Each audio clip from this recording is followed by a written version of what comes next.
he changes everything for the Toronto Raptors. No, it probably won't lead to a ton of wins, but the product out there on the basketball court, the impact that he has on guys like Scottie Barnes, like the other players on the roster that have been struggling as of late, a true point guard that can facilitate, that got his money in the offseason, a young rising star in the NBA in Immanuel Quickley returning, being reintegrated into this group, has a serious impact in the product that the Toronto Raptors are going to be putting out there on the basketball court. And this is desperately needed because this team was on a very, very disheartening losing streak. And of course, we all know this team is trying to capture the flag, trying to lose some games. Year one of a rebuild, but you don't want to build what was happening out there over the last, especially few games for the Toronto Raptors, where you look hopeless, you look helpless, and these games aren't competitive whatsoever. And IQ returning to action, along with some other things that we saw in tonight's game, definitely will help the Toronto Raptors get back on the right track to, facilitating that ethical tank, having more positives to watch in these games, letting these young guys develop. So I am pumped up, I am amped up with the return of Immanuel Quickley. So we'll dive into his return, how he changes everything for the Toronto Raptors in this game, and how we can look forward to, 2025. Happy New Year's to everyone out there with this Toronto Raptors team. But before we dive into that, folks, again, if you've been tuning in all throughout 2024 and you want to stay up to date with everything with this Toronto Raptors team heading into 2025, and you're part of the 67% of our viewers that haven't hit the subscribe button just yet, make sure you guys hit that subscribe button because we're delivering daily Toronto Raptors coverage out here on the channel. And we got something to get excited about finally. It's been weeks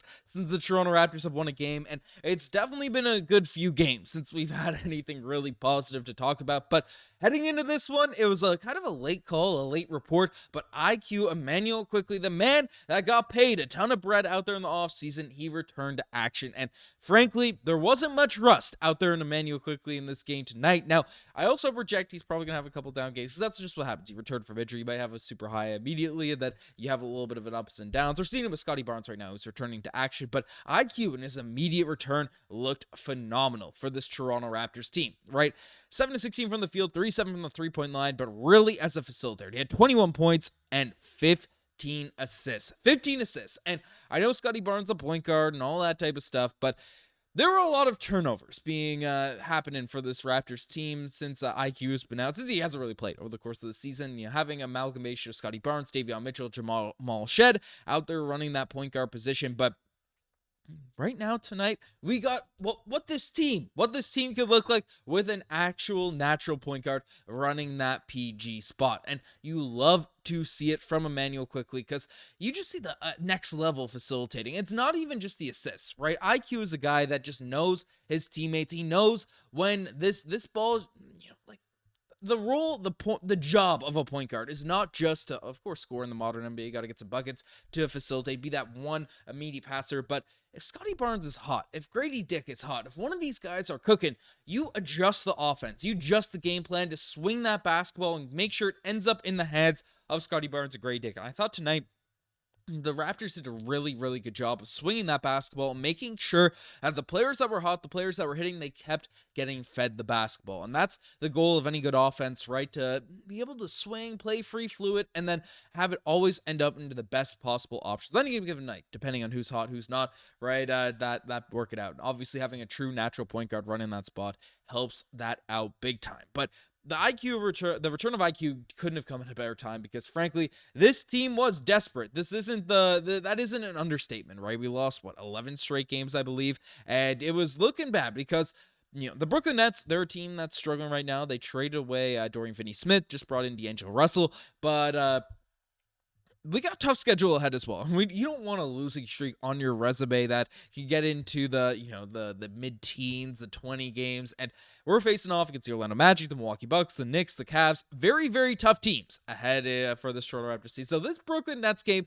yes, I know I saw some people saying out there, oh, we're trying to tank, and the Brooklyn Nets are our team. They're falling off. They're trying to hunt for Cooper Flagg as well. So why are we losing to the Brooklyn Nets? And frankly, this was a must win, I feel like, for the Toronto Raptors, just for vibe's sake, just for how the energy was looking. You could see on the court the frustration that was showing through for guys like Scottie Barnes, the other role players out there on the Toronto Raptors. So this was a desperately needed win. The return of IQ, the bounce back games we saw for some of our top guys, that was huge. So shout out to Immanuel Quickley. It wasn't just him as the reason why the Raptors won, because we did have some turnaround performances from different guys, but definitely want to give a lot of praise, a lot of excitement there to Immanuel Quickley. But as I said, it wasn't just him. The best player in the court tonight for the Toronto Raptors was, without a doubt, Scottie Barnes, who had 33 points in tonight's game, 13 rebounds, had 5 assists, if I can read, 2 steals, 1 block.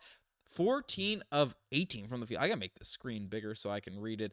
But 14 of 18 from the field, and just really came out and was effective for this Toronto Raptors team. And there's been a lot of criticism thrown the way of Scottie Barnes as of late by a subsection of the fan base, especially where he's been hucking up more threes. He's been doing a few different things like that. But tonight, really played inside out, even though he did knock down 3 of 4 3-point shots. And I thought was just very, very solid, especially when the Toronto Raptors made that run late to seal the deal against the Brooklyn Nets. Scottie Barnes is a big part of that. So, I love Scottie Barnes being aggressive, attacking the rim, doing different stuff like that. And then obviously the other young player, with the exception of Barrett, but that have Toronto Raptors fans so excited over the course this year, is Gradey Dick, who tonight had a very strong performance. 22 points, 3 rebounds, 2 assists, 3 steals, and 9 of 17 shooting, 4 of 8 from the 3-point line. Just a solid scoring outing. And that's what you want to see from your young players. Your big three in IQ, Scottie Barnes, and Gradey Dick, all having strong performances playing together. And that's kind of been the biggest robbery of all the injuries that the Toronto Raptors sustained over the course of the season.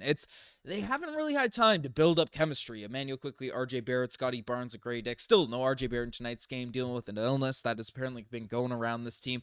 But that's just been a tough spot for the Raptors to really be in. So that's, it's nice to see at least IQ get some run with Scottie Barnes, Gradey Dick, build up that chemistry, build up that, the back and forth. So these guys can really come out and, develop for the future. Because that's the core for this Toronto Raptors group moving forward for this team. So that's great to see.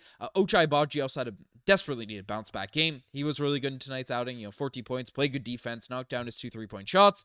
Good stuff there. And Jakob Poeltl, 6 of 10 from the field, 12 points, 9 rebounds. Great stuff from the entire starting 5. And then off the bench, got some positives as well. I thought Jamal Shead had a really solid 17 minutes in this one. I'm glad that he's getting some extra run out there off the bench. He was out of the rotation for a little bit early on, and we were concerned that when Immanuel Quickley returned, that Shead's minutes are going to go down. It was actually Davion Mitchell's minutes who didn't really pick up in this one. He had 4 fouls in 6 minutes, so tough situation there. But Shead had 7 points, had 4 assists, 1 steal, and did have 3 turnovers, but I like the way he was pushing the basketball. Didn't knock down his threes, but as everyone knows, I'm a big Shead head out here on the channel, so him coming out, having a solid game, being in the rotation with Immanuel Quickley back, that is a big positive in my book. So good stuff there. And Jakob Poeltl also had a really poor outing against the Boston Celtics. I thought off the bench tonight in 17 minutes, 3 of 5 shooting, 2 of 4 from the 3-point line, 9 points, 3 assists, 3 rebounds. Great stuff for the backcourt out there off the bench.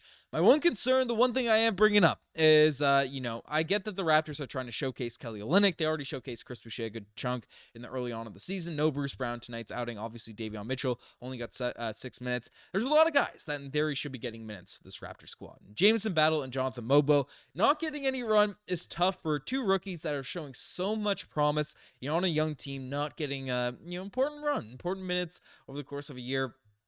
Especially Mobo, whose skill set is needed for this Toronto Raptors team to be any bit competitive, any bit competent, a hustling, mobile defensive big man outside of Jakob Poeltl. That's a guy I get why he's not playing, because the Raptors are going to showcase Kelly Olynyk, Chris Boucher to eventually make a couple trades, make a couple moves heading into this year's trade deadline. So that's the clear kind of, approach to why he's not playing, but it just sucks to see. So if you're going to make one of these moves, Masai, make it faster so we can see Jonathan Mobo get some run with Immanuel Quickley, Scottie Barnes, because I believe Mobo, even Battle, Shead, all these guys are going to be a part of this Toronto Raptors core, at least for the next few years. So that's my one gripe about tonight's game, but still some positive stuff happening for this Raptor squad. Let me know what you guys think in the comment section down below. You guys best think as far. Subscribe to the channel if you guys haven't already. Anyways, I'm signing out. Cheers.